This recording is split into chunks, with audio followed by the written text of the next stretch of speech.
So far, we've had quite a December. Somebody took this First in the Nation primary off autopilot, and we've had lots of big headlines with Governor Chris Sununu endorsing Nikki Haley, Haley gaining on Trump in the polls, and now the former UN ambassador has also committed the first significant unforced error of her New Hampshire campaign last week, flubbing the answer to a question about the origin of the Civil War.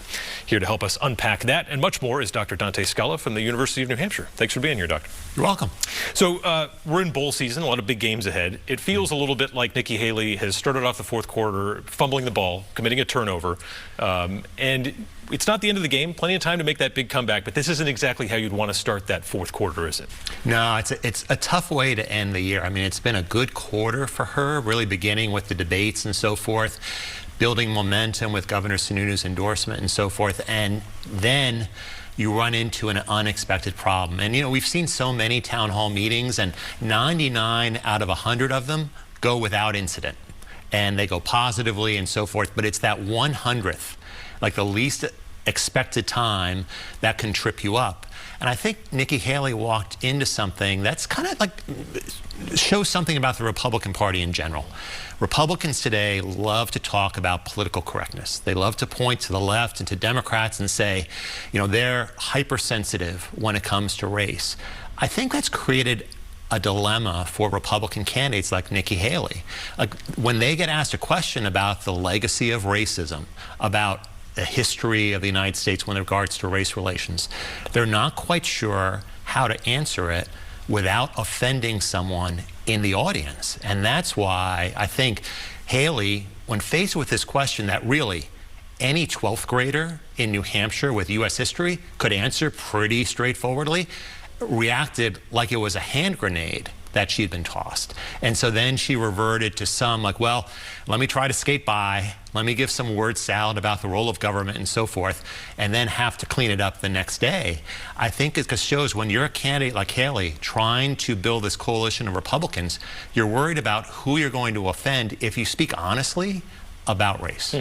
Why do you think these situations blow up so much more for candidates with message discipline versus, say, a Donald Trump who faces sort of controversy on a regular basis? It's almost like it's par for the course for him. But why, when it's someone like Nikki Haley, do we see it explode? Yeah, I think my saying is that if you're going to behave badly, you should behave as badly as possible. And that really applies with Donald Trump because he gets away with all sorts of stuff. But Haley really has made a virtue out of being disciplined and staying on message, very closely calibrated, whatever she does.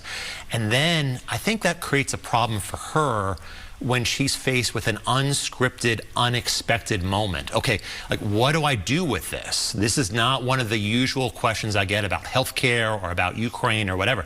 What do I do? And that's when you get those moments that are unguarded, which the media love, because they're bored hearing the same old answers to the same old questions. When something new pops up, that's when it becomes a problem. And also for Haley, it's a difficulty because it feeds into the criticism that other candidates bring, that she is too disciplined, that she basically says whatever the audience wants to hear.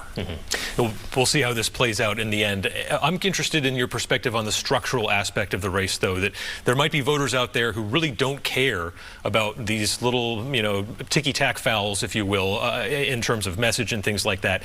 How many undeclared voters do you think are out there who are just looking for the alternative to Trump, and they're going to see, in this case, it's Nikki Haley, the closest in the polls, and that's where they're going to go on January 23rd and say, I want to send a message to the Republican frontrunner, just vote her? Well, I think undeclared voters are of two minds right now. And some of them, a lot of them are never Trumpers, and they face this dilemma because they look at Chris Christie, and he is by far the most outspoken. He's right when he says, I am the most critical of Donald Trump. So do they go with him who they know he doesn't have a shot, but he's the most honest and forthright about it, or do they settle? Right? Do they go with the person who has the more plausible chance? The worry for Haley, I think, is that the gaffe will create difficulties in getting those Christie supporters to move over and support her. It also might create problems in expanding the electorate. I think they're right when they think the bigger the electorate, the more Democratic-leaning independents, pure independents who pile into the Republican primary, the better off Nikki Haley is. But if you're a Democratic-leaning independent and you heard what Haley said, or you hear about it at some point, does that dissuade you from getting on board and sending a message to Trump because you're not crazy about the messenger? Turning to Trump, do you think he might pay a price if he's the nominee for his light campaign schedule here? Obviously, he's in a different category as a former president, but when it comes to trying to convince that general election audience, is he already behind if he's the nominee? I do think he's already behind, period. I think what we've seen during the Trump era, that New Hampshire has definitely leaned in a Democratic direction precisely in reaction to Trump. That said, I mean, look at Joe Biden. I mean, his schedule's been less than light in New Hampshire. So I think in terms of appearances, it's a bit of a wash, because who knows if we're ever going to see Joe Biden in New Hampshire this entire year coming up in 2024. What about the Biden write-in campaign? This is so fascinating now. Obviously, New Hampshire Democrats made their stand. It really was the Secretary of State saying, we're not going to move the primary, thanks but no thanks. And now we see New Hampshire Democrats, the power structure, the establishment, really getting behind this write-in campaign for Biden. Their logic is that if we somehow show loyalty, that this will help us in the next cycle, getting that primary back on the DNC calendar. How do you assess this? I mean, I don't know what their alternative is. I see a short-term problem and a long-term problem. The short-term problem is, what if this write-in campaign fizzles? What if it disappoints? Because they've raised expectations, at least somewhat, that Biden will do well here against two little-known contenders, right? By saying there's going to be a write-in campaign. But I don't know. I mean, this campaign is pretty under the radar if it's going on. So what if Biden disappoints? You know, maybe he wins a plurality or a small majority. That's only going to feed this story about Biden being less than loved among the Democratic base. So short term, it could blow up in their face. Long term, I think what New Hampshire Democrats learned through this whole primary schedule change is they don't have a lot of allies in the Democratic Party nationally right now. Sure, Biden said it was okay to move New Hampshire, but there were a lot of willing co-conspirators in the National Democratic Party.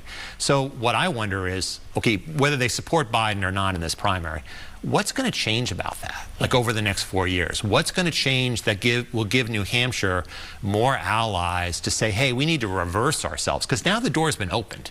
Why would they go back at this point? Right. And certainly, I think outcomes will play a huge role in how we see the DNC move forward. Dr. Dante Scala, thanks so much for joining us on Close Up. We appreciate the time. You're welcome. Happy New Year.